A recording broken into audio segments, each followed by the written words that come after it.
Greetings. The other day I was a speaker at a conference at the Galileo Commission Summit conference, a webinar online, and the title of the conference was The Sacred Responses to the Human Crisis of Meaning, Transcendence, Not Transhumanism. And the topic, of course, under discussion was to discuss the different pathways of technocracy, transhumanism, and the human transcendence evolutionary pathway. And I was asked to give a talk alongside three other speakers, and this, unfortunately, the talk was a private gathering. It was advertised online and people could register to see it, and now that it's passed, it's behind, let's say, behind closed doors. It's only available on the Galileo Commission website. So I thought that I would reproduce my talk so that I could share it freely online for anyone else who may be interested at all. So the title of my talk was Techne, Terraforming and the Transcendental Impulse, an Evolutionary Imperative.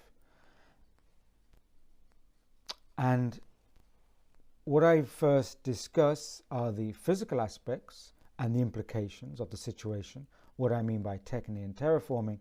Then I go on to discuss the metaphysical aspects, what I call the transcendental impulse, before finally finishing on sacred responses.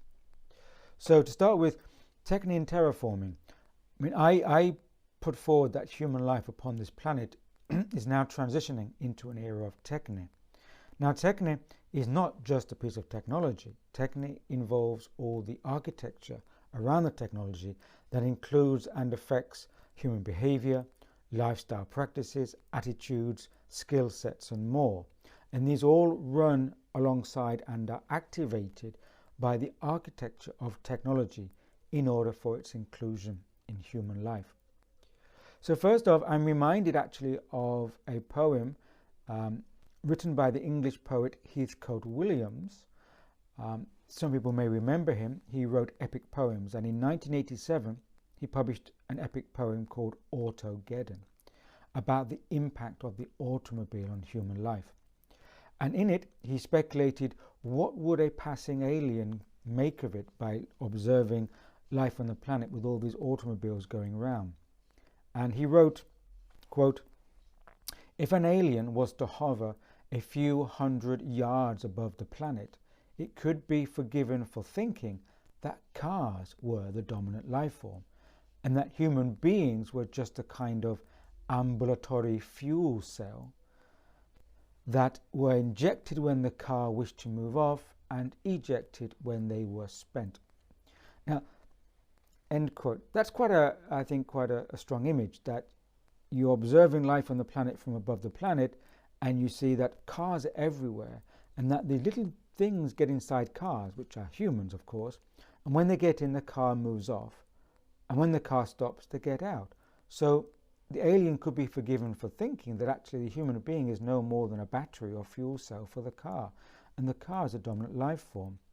So actually I think perhaps the same could be said today if we replaced car with the technological infrastructure across the planet. So the question is, which is becoming the dominant life form? If humanity is to transform itself from just being a battery or fuel cell within the mega machine, then we need a recalibration of what technology means for human life and the relations between humanity and technology. Because external structures frame how people perceive the world around them, and then this perceptual framing influences how our particular world views, behaviors, and what we create. So at each stage, how we think affects what we create. Or if we turn it around, what is created or put in place in our environment and our external structures affect and or manipulate how we think. And this is what I call the beginning of a machinic consciousness, and I'll come to that later. Just as a small example, most people now, when they use their computer and write online, they use spell checking. And spell checking, of course, can often make us lazy in our spelling because we expect to be automatically corrected. And so that can give us a laziness in our use of grammar. So in fact, Techne is that relationship between the spell check software of the word processor, the computer, and the human being. This relationship is a form of Techne. And what I'm saying is that perhaps in the name of so-called progress, we are creating an environmental structure which is reorganizing and recalibrating human behavior, and we need to observe that reorganization. So what I'm putting forward is the view that the planet is undergoing a mode of terraforming. Now, what is terraforming? Terraforming literally means earth shaping, and it's used to describe how a planetary environment is deliberately transformed, i.e. shaped, so as to accommodate and facilitate the dominant life form. So, in this case, with the technological terraforming across the planet, we could say that the dominant form that is under construction will be amenable to a certain type of intelligence. And for starters, it will be kind to an intelligence that understands or accepts digital modes of governance, security, and control. And it will be unkind to those intelligences that don't fully accept or comprehend the rise of a digital lifestyle management. It will be kind to those who are willing to accept a life within the grid of digital everything: finances, surveillance, Internet of Bodies, 5G, 6G, 7G, 8G, social credit ratings, 5-minute cities, etc., etc. And it will be unkind to those intelligences wishing for a more off-grid or less digitally dense lifestyle. So what we're seeing here, and what I'm talking about, is the potential for the rise of a civilizational technocracy, which is actually a form of hypermaterialism. So we may ask ourselves, well, actually, are we not going into a less material future because we have digital forms and we have the virtual worlds and our life is becoming more digital? Isn't that less material? And I would disagree. This is what I would call the material fallacy, in that just because things are becoming less solid, it doesn't mean it's less material. In fact, we're increasing our encapsulation within artificial constructs based upon a mode of deep embedded materialism, because these digital realms and virtual realms are created by algorithms which are part of software which are being created by machinic infrastructure and data systems which are hardware based on material technologies. So it's a fallacy and it's an illusion that we are becoming less material, but we are being more encapsulated within a material artificial construct. And such an environment affects the cognitive functioning of the mind as it becomes ever more deeply immersed in an electrified realm. And this will designate the new realm of Techne, where different cognitive skills will be necessary and many existing human cognitive skills will be pushed into redundancy. And this Techne environment will also frame how humanity is tracked, monitored, catalogued, and processed. Because Techne is not only a form of physical terraforming, but also a reforming of our human thinking patterns. Humanity in this pathway will become symbiotic with an environment that is more conducive to a regulated, automated, or inorganic mode of consciousness. And this is what I refer to as the rise of a machinic consciousness. Now, the human intelligence that will result from such an environment is not yet formed and in most ways still unknown. An ecosystem of automation will affect not only human behavior, but also states of human psychology and emotion. The unconscious human may, by degrees, be transformed into the robo-sapien, where behavior sets and cognitive perception are limited to a very low level.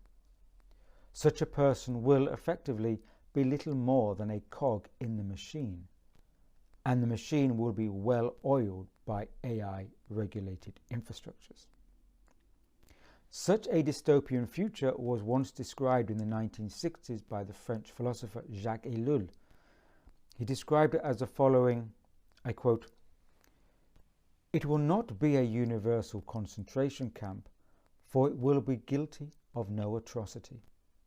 It will not seem insane, for everything will be ordered, and the stains of human passion will be lost amid the chromium gleam. We shall have nothing more to lose and nothing to win.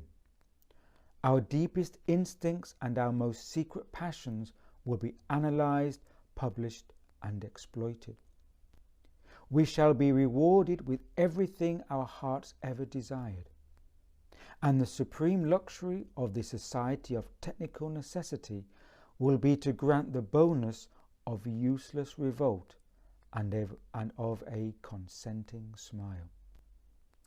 And that was published in the 1960s in his book, The Technological Society. So what I say is that the ongoing terraforming of the natural organic world opens itself up for a replacement by the machinic civilization based on technocratic governance and the processes of Techne. Now, when the ecosystems of nature are broken down, reduced to material systems, then the building blocks for artificial structures, structures devoid of organic life, are established, which give host for the manifestation and expression of anti-developmental forces, or what I also sometimes refer to as entropic forces. The present times are hyper-materialistic and heavily intellect dominant. This allows for an organization of human thinking where free speech, human imagination and intuition is highly controlled and subjected to monitoring, management and technocratic administration, i.e. cultural censorship. If this continues, then it is likely to lead to a state where the human species, unknowing to itself, will have lost the ability for true, genuine thinking. The inner world will have become diminished, and any inner developmental impulses become overridden by material forces. Furthermore, the inner being of the human may be drawn into a sub-natural state. Now, what do I mean by that, a sub-natural state? According to the Austrian philosopher and mystic Rudolf Steiner, electricity is light in a sub-material state. That is, it's a form of light that has fallen below the level of nature and has become what he termed sub-nature. Now, we know that our sun in the solar system, our sun gives energy and feeds organic life. It is said that the sun is one source of prana, or the vital force that gives energy for the etheric, vital human body. All organic life needs the sun. Yet technology, and hence technocracy, runs on electricity. 100 years ago, Steiner warned humankind to be cautious, not to build cultures dependent or based on electricity. An electro-ecosystem will only serve to draw us further away from our natural environments and, he said, into a lower vibrational state of subnature. In a lecture from 1925, Steiner says, I quote, "There are very few as yet who even feel the greatness of the spiritual tasks approaching man in this direction. Electricity, for instance, celebrated since its discovery as the very soul of nature's existence, must be recognized in its true character, in its peculiar power of leading down from nature to subnature. Only man himself must beware lest he slide downward with it. Put simply, sunlight feeds organic life, electricity feeds inorganic life. And deeper immersion into materialism gives rise to stronger entropic forces, for materialism is not an evolutionary end goal. It is only a stage upon the developmental path. If we stop at materialism, we will have taken the dead-end path, the cul-de-sac choice of evolution. And transhumanism is this hyper-materialistic path that, for me, in its totality, represents a potential evolutionary error. Such anti-evolutionary forces are establishing an electrified realm of subnature upon the earth, where electricity is replacing our need for genuine light, and chemical skies are increasingly blocking the reception of the sunlight. Furthermore, such forces, being highly materialistic, are primarily focused upon the dominance of an economic realm, a reality where humans are coerced into thinking of economy as the main driver and principal concern.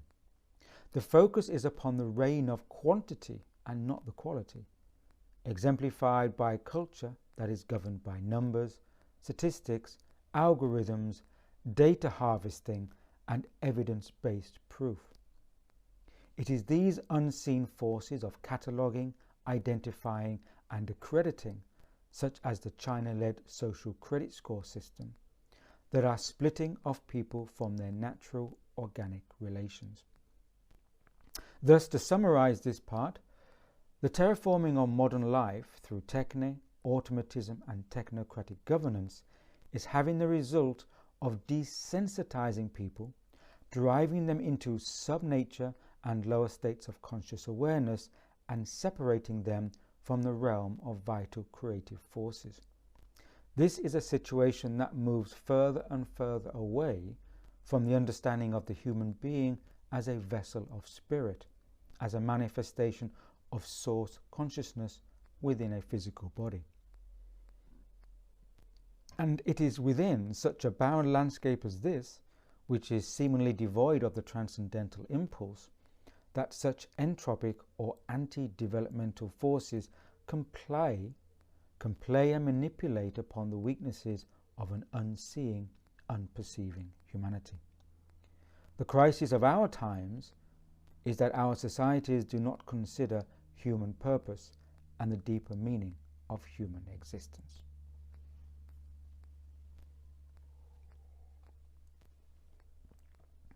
I'd now like to move on to the part called the transcendental impulse. Now, humanity is in the midst of transitioning from one era or epoch to another.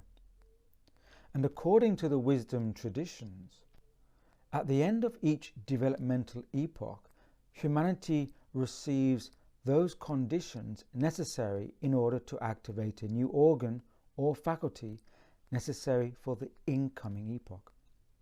This new organ or faculty is required to receive the energies that will be a part of the future era. This energy is always made available as the incumbent era is in decline. Each new developmental capacity within humanity allows for it to receive a wider spectrum of perceptual reality. Yet we may be largely unaware of these transformational processes that are already in motion. As the saying goes, did the philosophy of the fish ever help it to become an amphibian? However, this transformation in process antagonizes those social forces that are intent on maintaining their current power regime. For this reason, there tends to be a counter-initiative established by the ruling powers to block and to impede the general masses in the reception of developmental energies. This movement is currently playing out as transhumanism and involves the terraforming of planet Earth, as I've just discussed. At such transitional times, chaotic periods are most prevalent, for there is this struggle or contestation between the outgoing forces fighting to maintain the status quo of power and control, and the new socio-cultural forces emerging that are driven by the transcendental impulse for further development. However, such chaotic periods may appear to be in opposition to us, yet may actually be working to our benefit. What do I mean by that? Well, what I mean is that the forces of disruption being unleashed by the push towards transhumanism may actually activate people into other avenues of development, literally shocking people into awareness, because periods of upheaval allow movement in many directions. When society is static and with little change, it's often more difficult for dynamic kinetic change to occur. But in times of upheaval, there's more room and potential for greater dynamic change, such as the farmer who ploughs the field allows the soil for more growth. But first you have to break the topsoil and to mix up the soil to allow new growth to occur. So in these times of upheaval, it's necessary for transcendental or developmental impulses to be recognized and supported in order to steer and navigate people away from the counter-evolutionary trajectory. In our organic human world, there is no place for anti-human forces. Now, these sacred impulses, sometimes referred to as immaterial fire or light, exist always as the background radiation to physical existence, and it radiates or flows into physicality through material bodies and forms. That is, the metaphysical light infuses materiality through a vital force of energy, what we also may call the Holy Spirit. This non-visible metaphysical fire, light or spirit is generally not perceived by the outer senses, but by the inner being. And that is why it is crucial that the inner being is not blocked to receive these sacred impulses by the material forces of inertia, i.e. transhumanism. Now, there are attempts to create societies devoid of developmental impulses. What we need to nurture is a focused intention to support aspects of the creative imagination that work through an integrated thinking capacity, rather than being trapped within a materialistic, analytical, intellect-dominant brain domain. The creative imagination suffuses the individual's inner being, rather than being a product of the social ego. And along with the creative imagination, there is the intuitive intellect that operates beyond the veil of a rationalized, conditioned intellect. For example, art, literature, geometric designs, buildings and symbols, even gardens, can act as portals or gateways for the transmission of developmental information into human cultures and societies. So we also need to reclaim our mediums of meaning and significance. Even look at how our modern use of language is used.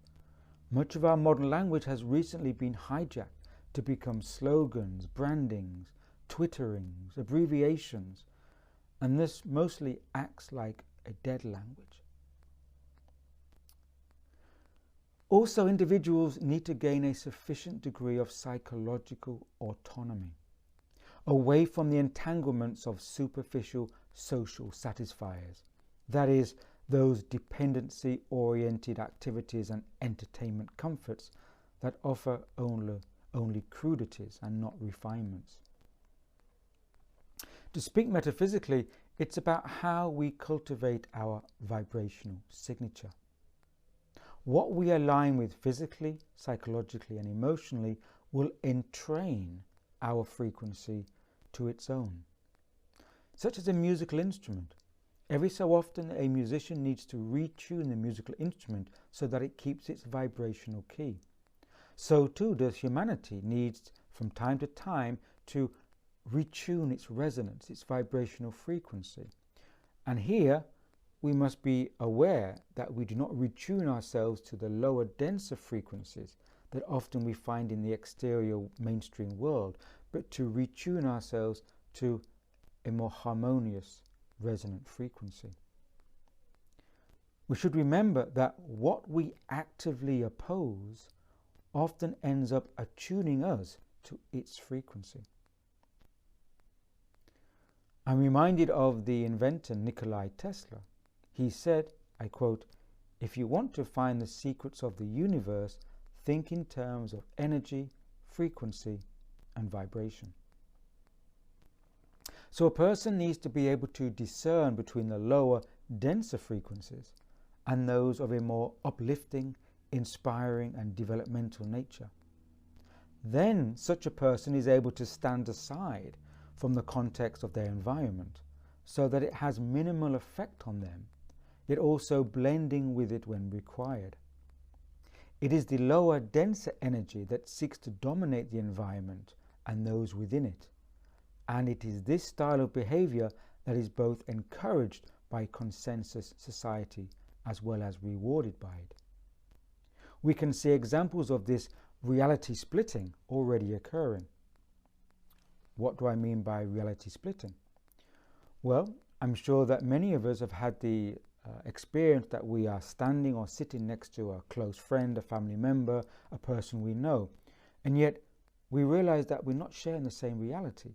We're perhaps not even in tune with them. Maybe we cannot even have a conversation with them because we are experiencing or tuning to a different reality. And I think that's happening more and more now, that we are trying to seek out those like-minded individuals that we say that we are on the same page with or that we resonate with, because we're realizing that different people are vibrationally splitting off.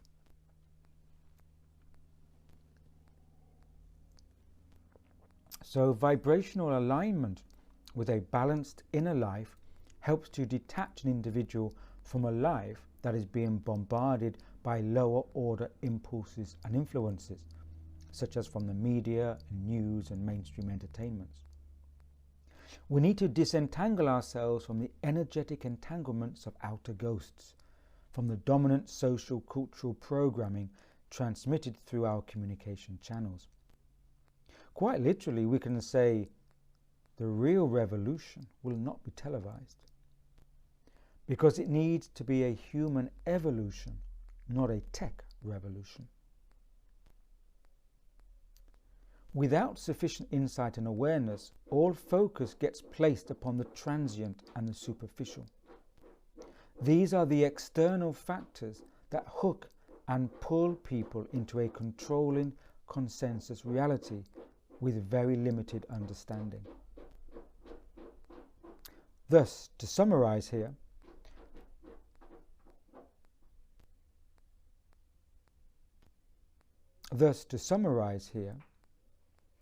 the real catastrophe of our times is not the upheaval and chaos that plagues our societies, but that the human individual is being lured away from the potentials of their own innate creative forces and into a state of ignorance and dumbed down servitude by hyper-materialistic forces.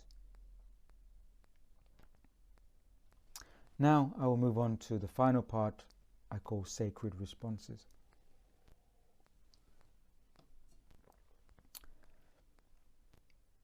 The essential characteristic of these times is that humanity is experiencing an existential as well as an evolutionary crisis.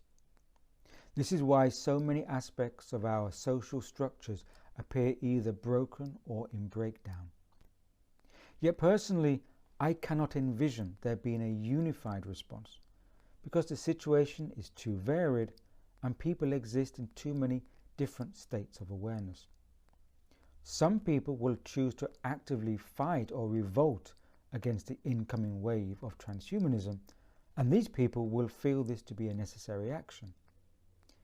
Yet what I feel is needed is inner transformative change first, to transfigure the human individual through the availability and transmission of perceptive materials, through texts, talks, conferences, meetings, gatherings, through humans connecting together physically, like-minded people come together. That is, through the communication and organization of developmental understanding, sometimes also just good human common sense, so that people can begin to discern the difference between a world of external manipulated events and the other world of perceptive understanding, of understanding what is going on behind the scenes. However, this type of outreach will not get the majority onto our side, yet I don't feel a majority shift is needed to get the ball rolling. Because real change always begins from the periphery first and not the center. And also real change comes through the anomalies. And the anomalies are always outnumbered initially. First off, we should also importantly remember that fear feeds the forces of denial and control. The wavelength of fear strengthens the anti-human forces. Our weakness and lack of inner resolve strengthens the forces of human control. However, our collective lack of fear frightens them and their control structures. Without fear, we are not compelled into compliance. Willing compliance with transhumanist agendas and the onslaught of technocracy shall be our greatest failure. Yet non-compliance does not necessarily mean physical resistance. It means developing a parallel path, often from the bottom up and in a decentralized manner. And this is how humans have always thrived, by getting on and doing things following an inner guidance and necessity. For necessity is the mother of invention. We don't need to wait to be told.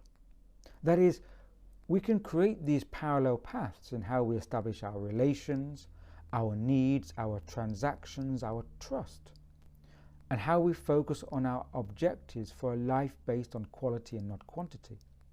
Yet we have to first feel that longing. If we don't feel that longing for the need for change, then we'll never have the impetus to make that change. We first need to deeply feel it in ourselves. In other words, the quiet growth of parallel cultures that exist within the belly of the beast. For now, we can get on and quietly make our changes, inwardly first, and then see how that manifests out in our world. And I feel that it's already happening today, all across the world.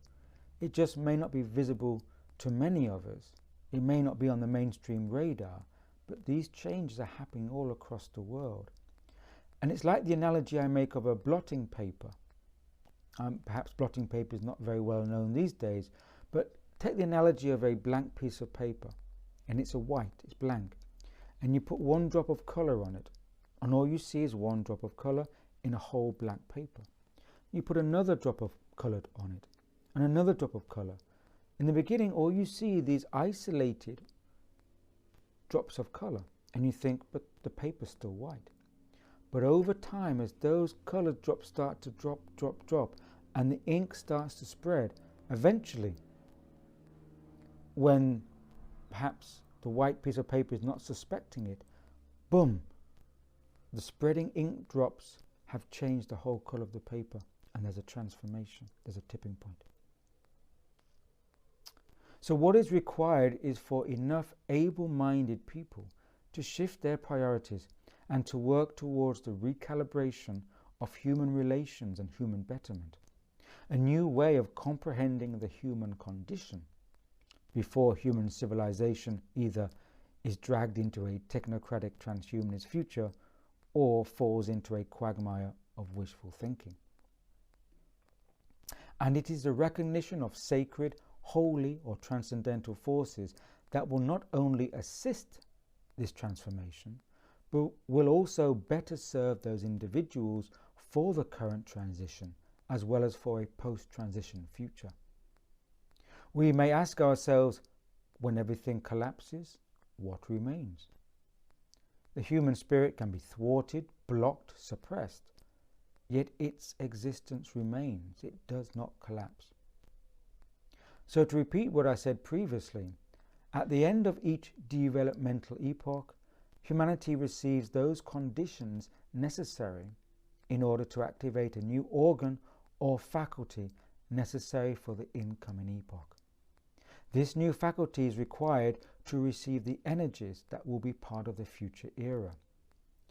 We need to be open to these potentialities by having hope, trust, and faith, and not to be closed down by fear. As the Persian poet and mystic Jalaluddin Rumi said, "New organs of perception come into being by necessity. Therefore, O human, increase your necessity." So one sacred response, perhaps, would be for as many individuals as possible to prepare themselves physically, mentally, and emotionally for the application of different faculties of thinking and skill sets that are necessary for the shifts to occur on this planet in the coming years.